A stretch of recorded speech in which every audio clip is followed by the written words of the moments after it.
Welcome, everybody, to the Manufactured Home Show. My name is Mike. We're webcasting live just like we do every single day. And welcome to the Friday show, Manufactured Home Show, brought to you by ManufacturedHomeMart.com. What else? Thanks for joining us today via the great technology of Ustream. Love it. Thank you so much, Ustream. I love you. I love you. Nice way to start the morning. All right, let's get right to the webcast, everybody. It's Friday, so I'm really excited and feeling great today. Lots of work to do. The sun is not shining. It's a rainy day in Phoenix, which is odd. But let's get right to the headline news, as I often like to do. Of course, the fight goes on for the budget. And it's not going well, as everybody can see. CNN this morning, let's go right to it. It says that the fight gets dumber, which I absolutely love. The front page of or the home page of CNN. It's got the Three Stooges, Larry, Moe, and Curly. You know what? It couldn't be closer to the truth. Obviously, what is going on in our government? It's actually quite embarrassing. And you know what? I think it's time that we all get honest. It is House Speaker Boner, is it not? Not to offend anybody, because this is a family show. But let me just say, it's spelled Boehner. So how you get Boehner out of that, I do not know. So for the record, no offense, but it should be House Speaker Boner, should it not? Okay. Anyway, I'm going to stick with my policy as always, and I'm going to encourage everybody that watches this webcast to vote everybody out in the 2012 election, except for the people that just got voted in 2010. It's only right that we give those people a chance. So that was on the front page of CNN, which was great. And I absolutely, I love it. And let us not get too deep into it, because it gets us all depressed and upset. But it really is ridiculous. We pay these guys big money, and they can't pass a budget in time. It really is a folly of, I can't even describe the proportions. So I'll choose not to try to describe. Anyway, moving on to the USA Today, I was reading actually yesterday, and I love this because I love this town. USA Today is reporting the happiest place in the USA is San Luis Obispo, California, and I could not agree more. I actually have been there and several times as a kid, and this reminds me that I really want to take my children over there. Thanks, USA Today, for running this. For those of you, if you've never been, it's a very quaint little town. I hope it doesn't get run over by all the press they're getting, especially from this show, right? But anyway, they got a beautiful mission close to the ocean, the Pacific, obviously. Wonderful town. Congratulations, San Luis Obispo. Hope you don't get run over by traffic because of that USA Today article. Oh, and also the press that you get from this show. MSNBC. Well, you know, I gravitated to the Idol news because I guess the judges are angry because they voted off some girl that they want, Pia Toscano. So J-Lo is ranting. She says, "I'm shocked, I'm angry, I don't even know what to say," faulting the voters for failing to read her mind and discern which of the nine. Well, here's the thing. I don't watch American Idol anymore, but maybe just, the judges should decide. And why are they throwing stones at the American public? I always remember from watching it from way back, because I did watch the first couple of seasons. America voted, right? It's freaking democratic society, J-Lo. And that's the way it's supposed to be. I mean, when she signed on, she had to have known, right? That America decides, America votes. I would use some harsh language for the judges, especially J-Lo. Shut up.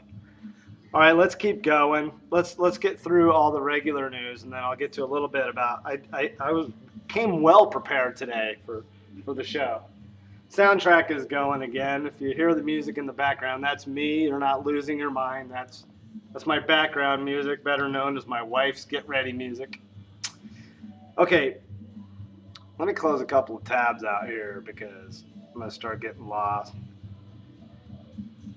Before I get to some manufacturing, hold on, I'm already worn out, everybody. Hey, come on, it's been a long week. Time to party. I'm tired. It's been a long week. Here we go. Wanted to talk briefly about AZ Central's reporting. Now, this is the Arizona budget, and I'm not going to pull any punches here because I might as well say what I feel is kind of the point of the webcast. But anyway, Jan Brewer. I'm reading from the azcentral.com for this article. Arizona's $8.3 billion budget for the next fiscal year is now law. So Jan Brewer, our illustrious governor, has signed the bill, and she says, quote, "It is a milestone on the road to recovery." We shall see, Jan Brewer. Now, I'm not a big fan of Jan Brewer. We'll just leave it at that for right now. But let's give some highlights without saying too much about how they arrived at this budget. They had to slash, they had to cut a lot of funding. And basically, it's a lot of the human services and education that took the big hits. Let's see if I can find this for you really fast. So $150 million in cuts to K through 12, which she said was 2%, but the legislative analysts, say it's 3.6%. So which is it? We don't know. She says that she protected Arizona from deeper education cuts. Well, anyway, I think that this is the most interesting part is back in October. Where is that damn part? Back in October, to make a long story short, she took away the ability for these people that were on access to get transplants. Talking about, organ transplants. And then all of a sudden, in this budget, it got thrown back in, which is it doesn't make any sense. And they're talking about it here. I'm sorry, I'm having a hard time in finding that exact part of this article. But anyway, the big cuts: $50 million from the Department of Economic Security, $53 million from the Department of Health. University funding by $198 million, and $70 million from the community college system. So education and human services. There you go, Jan Brewer. Woo! Good job. Jan Brewer, you are a brutal right-wing political puppet. That's what you are. Okay, I'm going to be nice because, like I said, this is a family show. Let's move on to the manufactured housing portion before we get too carried away.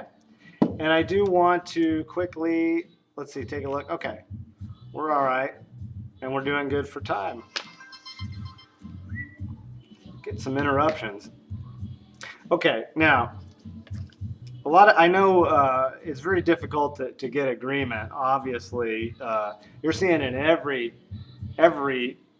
segment, every level of our government. But also, this goes into the industry too. And as I was thinking about these components of our system, we've got our national budget. We've got our lawmakers. They just cannot pull it together. I'm thinking about Congress. I'm thinking about Arizona here. That's my home state, and they can't. They make poor judgments. So it got me to thinking about our industry people, like who's in charge. So I looked because I have halfway of an idea, being in the industry, who's in charge. So those of you who would like to know, because we did, just like our leaders in government, they have to take responsibility and take actions to fix stuff. We need to hold responsible the guys that are in charge of our our affairs in the manufactured housing industry. And I'm speaking about right now on the national level about MHI. Who are the leaders? Who are the people in charge? Well, right now I'm going to tell you who they are. And the chairman of the MHI, I'm reading here from manufacturedhousing.org. That's the homepage. The chairman is Mr. Joseph Stegmeyer. He is from Cavco Industries, so that's a manufacturer. The vice chairman is Mr. Don Glisson Jr., Triad Financial Services, obviously a lender. The secretary, Mr. Kevin Clayton, son of the great, is it Jim Clayton? Oh, God. I'm sorry to Mr. Clayton's father if I didn't get that right. Anyway, of Clayton Homes, obviously manufacturer. The treasurer, Mr. Nathan Smith, PHC, SSK Communities. So there we got a community in there. The past chairman, which I don't know what that means. It must mean he's still on the board of directors. Yeah, he's still on the board of directors. Mr. Ken Cation, Winstrom Holdings Incorporated. So there's your board of directors right there. Okay. What is that? 1, 2, 3, 4, 5 guys. Then you got the members, which is twice as long, and I'll try to go fast. Now, these are people that you can contact. Like if you want to, well, you're supposed to anyway. I'm not sure how it works, but I'm sure you can get your word in. If you're a member, I'm sure you can. So anyway, members are Mr. Leigh Abrams, Drew Industries, and I'm sorry I don't know anything about that. Mr. Joseph C. Adams, PHC of the Housing Marketplace. I don't know anything about that. Mr. James, forgive me if I shred the names. Mr. James Ayotte, Florida MHA. We know that's the Manufactured Housing Association, Florida. Mr. Woody Bell, Palm Harbor, another manufacturer. Mr. F.R. Daly, American Homestar Corporation. Mr. Terry Decio, Skyline, another manufacturer. Mr. Dennis Jones, Anil Housing Group, Anil Housing Group, pardon me.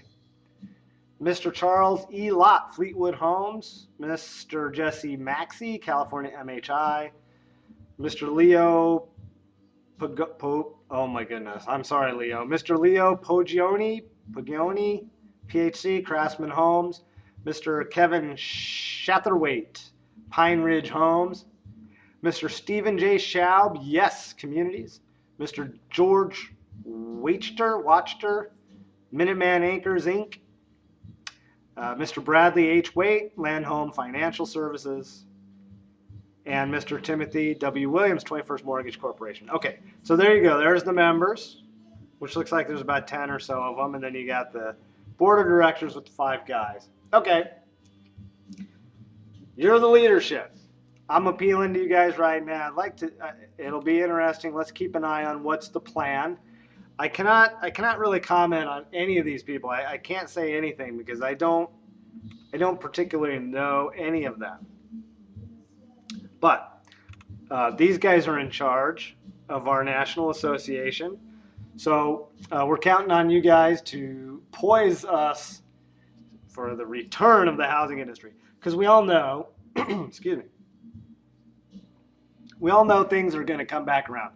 It's going to take several years, but we, as an industry, need to be poised for the housing market to rebound, and this is our chance. This is really a good opportunity for manufactured housing to somehow get into the public eye, become mainstream. It's the only way we're going to get things going is to shatter the old image and create a new image. And there's all kinds of debate about how to do that. But you guys are in charge. MHI, on a national level, take us where we need to go. Otherwise, just like I said, new leadership is called for. Just like in American government. But we sure are tolerant as a society, and I think we're probably tolerant as an industry too. I don't see a lot of things happening. I don't see a lot of changes happening from our government or from the industry either. But I'm the type of guy that wants to go for some real change and make some real types of advancements. And I'm going to do everything I can with the abilities that I have to advance manufactured housing as an industry. And I really believe that we can shatter the image of the past, the trailers, the mobile homes, and move into a new era of affordable housing for America. And I don't think that we do that with anything that we've done so far. I know there's all kinds of debate, and I joked about hiring celebrities. It's no joke, man. Put together some money. Let's hire somebody. Let's do something different. This is what I'm saying. I mean, I'm part of this industry as well, and so I love to lend my voice to things, obviously. So I'm calling on the hierarchy, the MHI, Mr. Joseph Stegmeyer, everybody. Let's get it done. Let's see what is the new plan. I'm going to be reading to see, because I have to admit, I didn't really look to see what's the agenda, but I know that we've got a whole year in front of us, and the MHI has got their plan. So I really want to see how it fits together, and how we can increase our share in the housing industry, because after the whole, it's going to take a lot of years. So really, the thing is, I want to share this, and I don't know how many people will agree with this, but it's going to take a long time. I really believe that it's going to take a long time for the housing crisis to end. So we've already been devastated in our industry. So how do we survive until better times come? You can't really say, okay, this is what we're going to do, and then when better times arrive, then there we go. The thing is that a lot of folks are dying on the vine in our business. So if we don't find a way to sort of survive now, and that is obviously moving towards flourishing in the future, but there is a survival mode that takes place when an industry is down. And I think that, this is my humble opinion, we should be addressing those things, and trying to find our way into mainstream America, because that's where we need to be when the housing market comes back. Otherwise, we'll just get left in the dust again, and the site builders will gobble up their huge profits. They'll beat us down into the dirt. And that's who we compete against. We compete mainly against site-built housing. And so we have got to find a way with our leadership to make it happen. Make it so, Sulu. All right, listen, I've really been a babbling guy lately. All right, listen, thanks for joining. Thanks for joining in the Friday show. Really appreciate it. Don't forget about our proud sponsor, ManufacturedHomeMart.com, the premier online store for manufactured housing. There you go. The webcast is done. Thank you so much, everybody. I appreciate it. Have a great weekend. We'll see you again on Monday.